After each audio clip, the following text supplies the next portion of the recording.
Today we're going to talk about solving polynomial inequalities. This is section 4-9 in your book.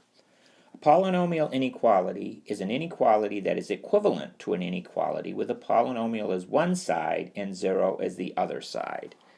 So let's use an example to show what I mean by this. So let's start off with the example x squared minus 1 is greater than x plus 5. Alright, I want to get the polynomial all on one side and 0 on the other. So I'm going to subtract both sides by x and then subtract both sides by 5 and see what we get. So now I've got x squared minus x minus 6 is greater than 0. Now I should be able to factor the polynomial on the left, and let's see what I get. So now I've got x minus 3 times x plus 2 is greater than 0. Well, any number that's greater than 0 is going to be positive. So our two factors here, x minus 3 and x plus 2, have to either both be positive or both be negative. So I could go through and see what values make them both positive and what values make them both negative. However, there's another way that we could do this, and that is by use of a number line, which I think is going to be a little bit simpler than looking at both situations of both positive and both negative. So let's draw a number line and see how we can use that. So now I'm going to take the zeros of each of these factors and label them on the number line. So x minus 3, so the 0 of that would be positive 3, so that would be right here. And x plus 2, the 0 of that would be negative 2, which would put it right here. So let's start by looking to the right of positive 3. So any values where x is to the right of positive 3, your x minus 3 factor is going to be positive. Your x plus 2 factor is going to be positive. So therefore, everything to the right of positive 3, the product is going to be positive. Okay? Now, let's go to the left of positive 3. Well, everything to the left of positive 3, the first factor, x minus 3, is going to be negative. Because 2 minus 3 is negative, 1 minus 3 is negative, 0 minus 3 is negative, minus 1 minus 3. So all the first factors are all going to be negative to the left of positive 3.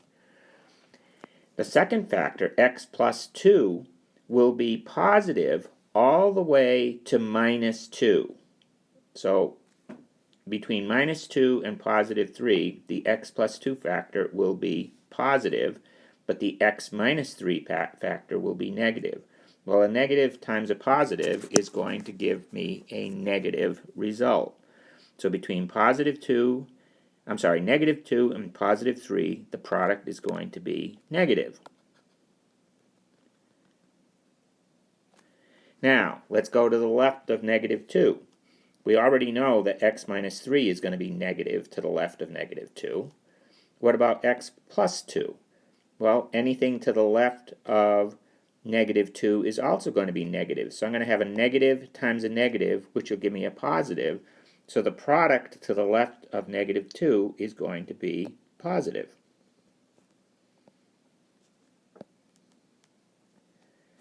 All right. So if you look at this, we want the product to be positive. Well, where is the product positive? To the right of positive 3, this direction, and to the left of negative 2, this direction. And that is the solution for our inequality. Okay, here's an example where we have 3x is less than 4 minus x squared. So let's start off by doing the same thing we did with the previous example of getting everything over on one side and 0 on the other. In order to do that, we have to subtract 4 from both sides, and then we have to add x squared to both sides. And this gives me x squared plus 3x minus 4 is less than 0. So let's see if we can factor the polynomial. So this gives me x plus 4 times x minus 1 is less than 0. So in this case, one of these is going to be positive, one of them is going to be negative. That's the only way we can get a negative result. So we never want them both positive and we never want them both negative. Now we could go through and check all the different variations that would give us that, or we could again go to our number line and see what we get. So again, if I take each factor and set it equal to 0, I'll get the zeros of x minus could equal minus 4. And again, I'm going to use an open circle, by the way, is because the inequality doesn't have an equals there. It's a less than. If I had an equals, then I would have to do a closed circle. And the factor x minus 1, if I set that equal to 0, I get x equals plus 1. Now, if I start off to the right of plus 1, so plus 2, plus 3, plus 4, the second factor is always going to be positive. Well, the first factor is also always going to be positive in that region. So a positive times a positive is going to come out to be positive. So to the right of plus 1, I'm going to get a positive. Now let's look to the left of minus 4. To the left of minus 4, I've got a minus 5. Well, that immediately makes the first term negative, but it also makes the second term negative. So I got a negative times a negative, which again is going to give me a positive. So to the left of minus 4, I've got a positive as well. Now, what about between minus 4 and plus 1? Well, to the right of negative 4 makes the first term positive, because these are all going to be greater than minus 4. So the first term becomes positive. How about the second term? Well, the second term, if you're less than 1, you're going to be negative. So it's going to be a positive times a negative, which gives you a negative for a result. Now, what are we looking for? We are looking for a negative result because we're looking for the product of x plus 4 times x minus 1 to be less than 0, which means it's going to be negative. So therefore, our answer to our example is everything between minus 4 and plus 1, but not including minus 4 and plus 1. So again, we get the solution by using the number line. So let's look at one last example. Let's say I've got 9x is less than or equal to x cubed. Well, again, I want to get everything over on one side and 0 on the other. So that means I'm going to take and, well, I could subtract x cubed from both sides, but I think I'm going to want to have that x cubed be positive. So I'm going to subtract 9x from both sides and then flip the inequality around. So let's see what we get. So if I subtract 9x from both sides, that gives me x cubed minus 9x, but that's going to be, it's going to read as 0 is less than or equal to x cubed minus 9x. Well, I'm just going to flip that around and say x cubed minus 9x is greater than or equal to 0.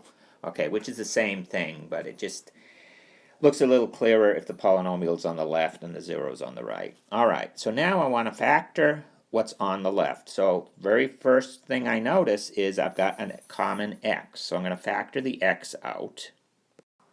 So now I've got x times x squared minus 9 is greater than or equal to 0. Well, I'm not finished factoring because x squared minus 9 is the difference of squares, so I can still keep factoring, and that will give me. So now I have x times x plus 3 times x minus 3 is greater than or equal to 0. So let's set up our number line again and use our zeros, which in this case are going to be x equals 0, x equals minus 3, and x equals plus 3. So if I plot my zeros, I've got a 0 at x equals 0. I've got one at minus 3. And I've got one at plus 3.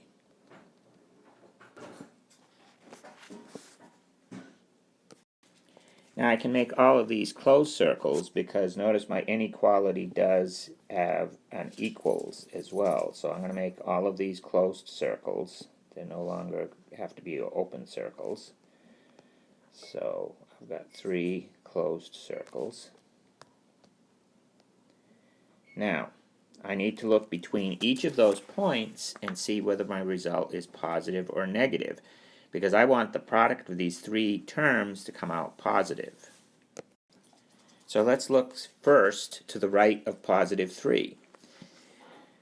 Obviously, anything to the right of positive 3, the x factor is going to be positive, x plus 3 is going to be positive, and x minus 3 is going to be positive. So all 3 numbers are going to be positive, so to the right of positive 3, the result is positive.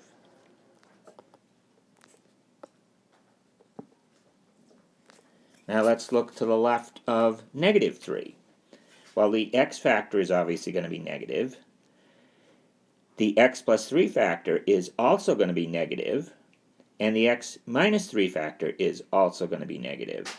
So to the left of negative 3, we've got a negative times a negative times a negative, which is going to be negative.